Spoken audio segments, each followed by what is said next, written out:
we never imagined how low humanity can be and what we went through the last years till the end of the war. People should know what Jews went through. After the survivors die, the stories will go on forever.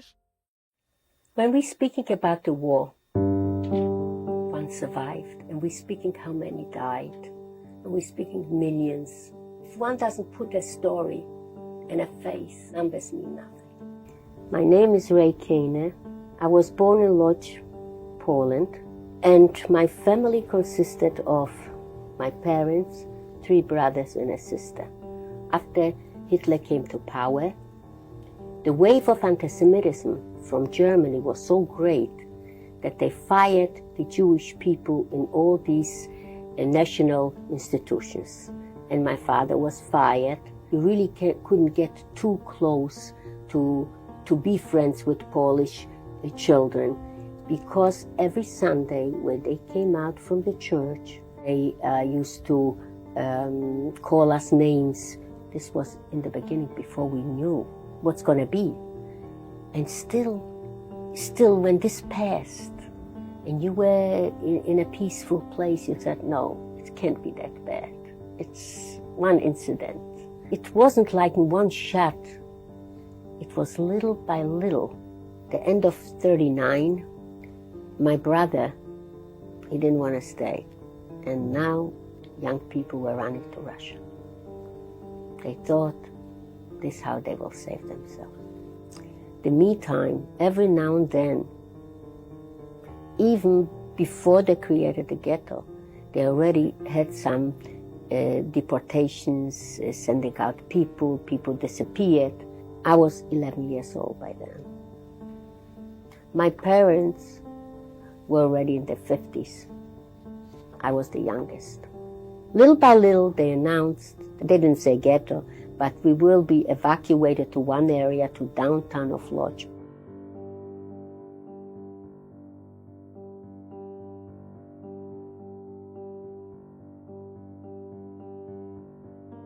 So you had one room and 2, 3 rooms. You had a few families living with children.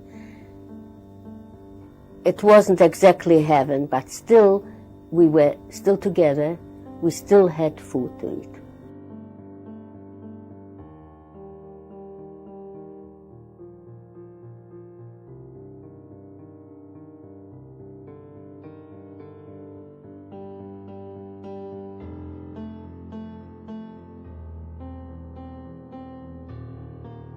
In 1940, in April, they closed the ghetto and nobody could go in and nobody could go out. Before they closed the ghetto, my brother came back from Russia and my father said, you're not going anyplace. Whatever happens to us happens to you. And when they closed the ghetto, he couldn't take it. The orders, he could not be in a prison.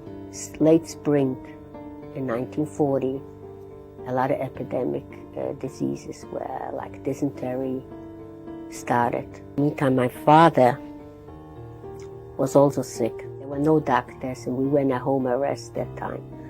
He didn't say anything till it was too late. The abdomen was swollen and they took him to the hospital. He died. After my father died, my brother wanted to escape. He didn't want to stay in the ghetto. So the first chance he had must have been fall. He enlisted as a volunteer to go to Germany. My mother was very upset about this. She didn't know whether she will ever see him again. It was very surprising to us, the ones that went to say goodbye, to see that the Germans were already with rifles guarding them, and it didn't look like volunteers anymore. These were prisoners. We thought all these young men, only young men, were going on their own. They wanted to go out of the ghetto. We did get mail from my brother. He arrived to Frankfurt am Oder. They were building this famous road to was called in the camps the Blutige Straße, blood, the street of blood.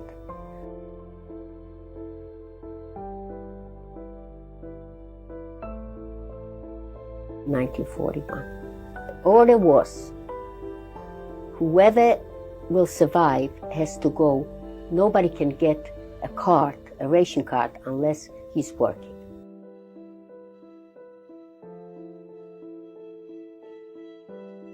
We were so hungry. Once a week, they gave us the bread and we had to share with the members of the family. You had to wait a whole week. If you ate it up, you starved. They started deportations, heavy deportations. We didn't know where. And also we didn't know where. We didn't want to accept the rumors that there is some place that they're killing people. My mother got very sick. I called the doctor and he said, give me the symptoms. So he said, she has typhoid fever. Well, typhoid fever, you had to be in a quarantine. The doctor gave this order. The same night, there was a deportation. So this night, you heard the shouting, the praying. They used to take them out by force, the police beat them up. They arrived to Auschwitz and they all died. We had an order to be deported. But because they said my mother has typhoid fever and they put a sign, not allowed to enter, so nobody was allowed to go in.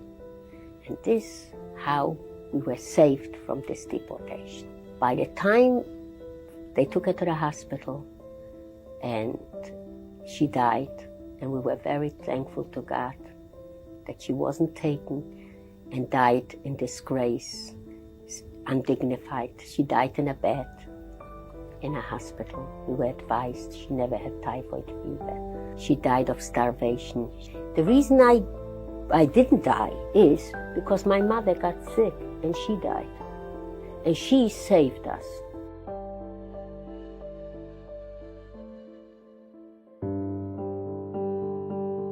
My brother used to send letters still to the ghetto. And when the work was finished, they didn't need any more these prisoners. They were sending them back where they came from. In the meantime, my mother died. He never knew about it. He never got into the ghetto. He was in prison in Lodz till he was shipped out again. And he was shipped out to Poznan, one of the worst camps in Poland. Not many people survived, as a matter of fact.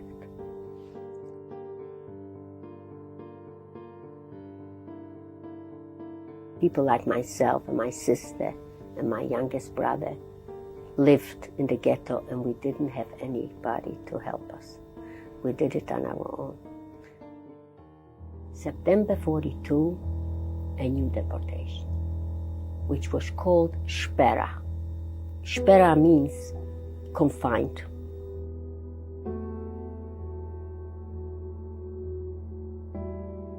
They came and they asked you to stay in your house. They were taking out people that looked sick, children, all the children were taken. The Germans made an announcement, everybody has to stay in front of the house and has the key to the apartment. I didn't feel like staying in front of the house, and my brother the same, so we decided we will run away. I said to my sister, let's go. She didn't know if the Germans said to stay with the key, she's supposed to stay with the key. When I got to the corner, German soldiers were standing. In order for me to cross, I had to bypass the German soldiers. Then a friend of mine, her brother was working for the post office and he was also taking part in this deportation. He was standing there. So I came over to him and I said, Bruno, I want to get through. So he said, just watch. When this guy turns around, run. I did this. I ran over to the other side and my brother too. And I said to my brother, what's going to happen to Sally? They're going to take her, so we will have to go too. So why is she standing there? I said, you stay here, I go back. And I said, I was angry at her. I said, you come right away. You come and you save your life. And we ran to the place that the Germans were already in the morning. And this is how we saved ourselves, because we would have been taken. All these children that were younger than I, they all disappeared.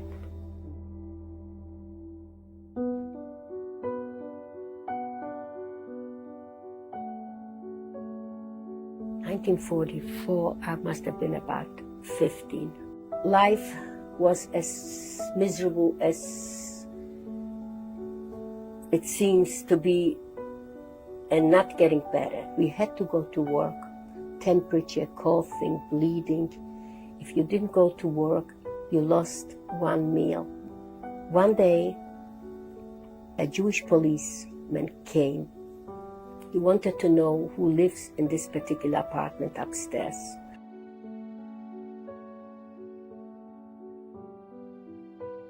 Next was a large deportation in June 1944. The Germans said, if somebody is sick for this transport, he can be excused. Because I was a teenager, my sister, the next to kin, supposed to take care of me. So she was also excused from this transport. But my brother was not. And he was taken to this place to be deported. And one day they were ready to move them on. I remember like today, I came early in the morning to walk with him to the trains. And he was speaking to me, and he was saying, if I would only know that this is to live, not to be executed, I would ask you and Sally to come. If I live, I promise to leave this land and go and build Israel. But I'm not sure whether they let us live. So that's why you have to stay here, and maybe you have a separate chance of survival. We said goodbye. He went to the trains. After a few days, somebody delivered a piece of paper, and it was written by this boy that traveled with my brother. And this note said, we are arriving to Kutno, and we don't know whether we will survive, and God help us. This was a transport, if I'm not mistaken, over 7,000. Apparently, they were all killed within 3 days. 2 months later, the general final deportation of the ghetto. I had in mind to hide, not to leave the ghetto, because we knew that the Russian soldiers are standing near on the other side of the river. We knew that the end is coming. And if we can survive, if we can last another few months, most probably we'll be liberated.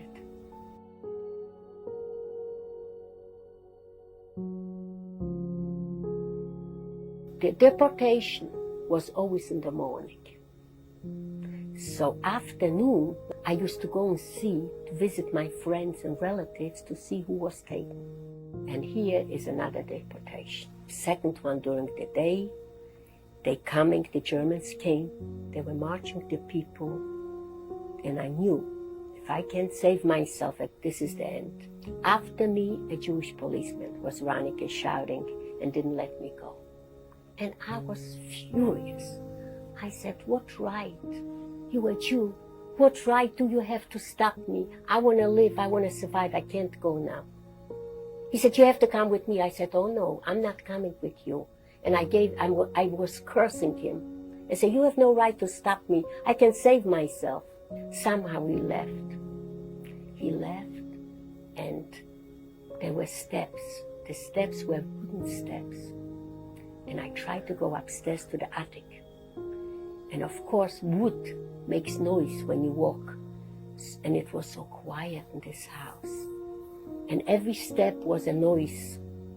And I come up to the attic, and there are people there hiding, and they're cursing me. They say, "Who are you? What right do you have here to hide? Because of you, we will be taken." I figured I'd be on my own. I went down, and of course, each door was broken. So I opened the door, and I went into somebody's apartment, and I prepared myself. I went and looked for a sweater, and for a spoon, and a fork, and a little pot. And I was all ready. If I'm taken, at least I have something to go with. Outside, shouting, "Juden raus! Alle Juden raus!" All Jews out. And beatings and shoutings and crying. And Jews were praying, "Oh Lord, don't let them take me." And this was going on, I don't know for how long, but for quite a while. When all this quiet down, I went down and the Germans weren't there. So I ran home to see all my sisters there. And she was. Well, for this moment we were saved. But we knew the ghetto's being really cleaned out.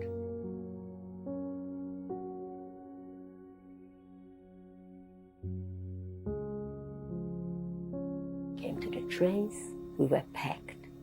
And there were no windows. We had no toilets. We had no water. And then we arrived one evening to hell. It was Auschwitz. As soon as they opened the doors from the train, they approached us with such a shouting and beating. They said in fives. Everybody's marching in fives. On one side, we saw people. They didn't look normal. They looked crazy. They didn't look like normal human beings. We didn't realize that the smoke, the chimneys, these are crematoriums. We heard rumors in the ghetto during the years that people are being burned, but we didn't believe, and they asked us to take our clothes off, everything, and leave everything. And then they took us out into an area where they shaved us. And we came to barracks. It was terrible. In the barracks, they gave us a place, a wooden thing. They said 5 or even more, we would have to lie down, all of us. And even after these few days, we still didn't know exactly how the people are killed here. The whole block was taken for another selection. They asked us undress, and Mengele was there, and another few soldiers, and they looked at our bodies, and they asked us to go to one place or to the other. My aunt, my cousins, and my friend passed. They took us to a place, a meadow. They didn't permit us to go back to the barrack, but they kept us outside in the fields. Many women had sisters in Auschwitz, and at night they came crawling to the fields to speak with them. And this is the first time that I found out what did these chimneys are, what this dark smoke is. They cried and they said, "You know what? The transport you came, the ones that didn't pass, this is where they are." One couldn't believe that they were just here, these women. This is the second selection, and they were no longer with us. Well, the morning came, and we were again pushed around to go to showers. By now, you already had a knowledge that showers are not so good. We might not come out of it. And they pushed us in, and we were waiting what's going to come out. and water came out. And then they just stopped the water, opened all the doors and windows for us to dry. We were asked Form 5s, and we walked among little towns and villages. The German people always say they never knew. But to my knowledge, my experience is a great lie. The people, nobody offered even a drink. German children were throwing stones at us, and no parents stopped this. So why do they say they didn't see? They didn't see these women prisoners? Why were we there? They took us to woods, to a place, it was called, it's a small village most probably. It's called Hambier. First of all, when we arrived to this Hambier, they gave us a room. To this camp, when we came, we were 400 young women, because the others didn't make it. We were greeted by a Lagerführer. A Lagerführer is a leader of the camp. He was a sadistic man. He said to us, I want you to know, at this moment, you stop being women, you stop being human beings.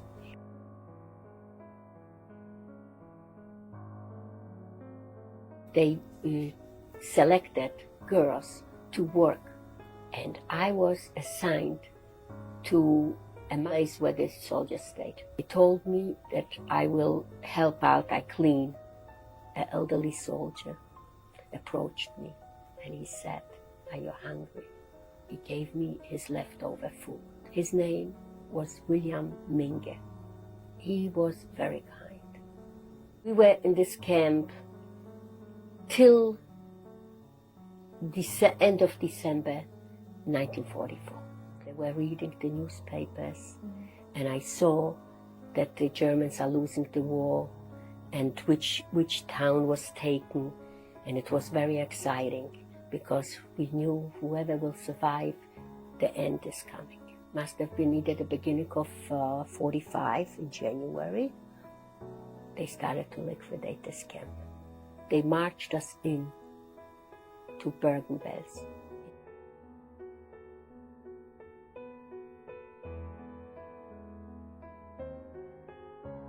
Bergen-Belsen was a camp completely different than other camps. The smell in the camp was of burning bodies. A whole day you smelled it. You had it in your mouth. You had it in your nostrils. The smell still haunts me. No water to wash yourself. And when I undressed and I didn't know why I have sores on my ankles, when I took off my socks, full of lice. The lice were in my skin and in my body. The suffering was so great. April 15, 1945, we were liberated by the British. After the liberation, we stayed in the camp for a while, and then my husband, which was, I knew him from before, he came to look for his sisters in camp and met me.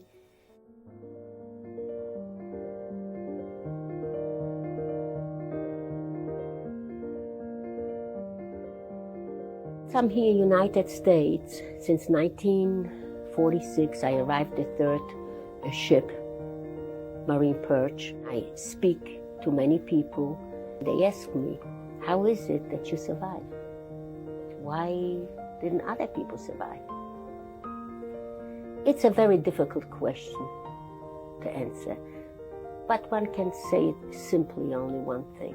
Nobody survived because he was richer, smarter, stronger, healthier. We survived from one coincidence to the other. Nobody can really understand how it was during the war to be a prisoner and to be a Jew, a prisoner in a concentration camp or in a ghetto. I needed somebody just not to be alone. My sister survived, but she was with me. At the ghetto camp, we always were together. I believe we have to fight this anti-Semitism. It's a different thing now. We have Israel. I hope Israel is strong. It's the only hope for us. This is my son, and this is my husband, my grandson. And this one is Elizabeth, your granddaughter.